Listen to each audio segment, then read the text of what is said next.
in Sweden. In Gothenburg, we had an encampment where we lasted almost 200 days. We set up in spring, and then we survived all spring, all summer, all autumn, and then when the first snow came, the police came and evicted us. And we are part of a global student movement demanding, basically in line with the BDS, to sever all ties with Israeli academic institutions.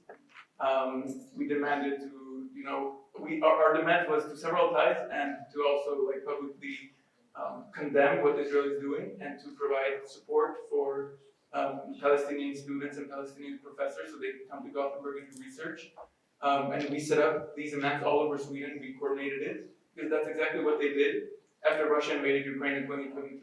They put the Ukrainian flag outside the university after 1 week. They gave special financial support to Ukrainian students, Ukrainian professors, and they publicly condemned the Russian aggression, and they severed all ties with Russian universities.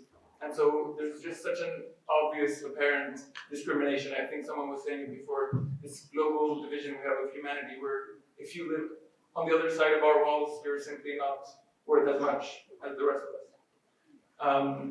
So we are still organizing as students in Sweden. We are continuing to struggle, and I'm very glad that this coalition is being set up. I think this is a very critical moment, especially after this ceasefire, that we do not become complacent, but actually we need to step up and put even more pressure on our governments. Well, there's so much I want to say. I'm very humbled. I will finish with one story, which I think is very important. It's about two Italian communists who they go to Vietnam to visit Ho Chi Minh. He lived a very humble life, so he lived in a hut, and they were in awe of the Vietnamese, their ability first to kick out the French and their colonial adventure, and then they kicked out the US. And so the Italian communists, they went to Vietnam, they visited him, and they said, "We want to help, how can we help?"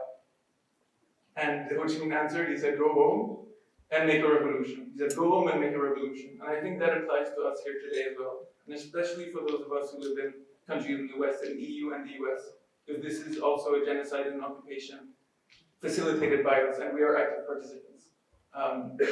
So this is the story I want to end with. Thank you so much.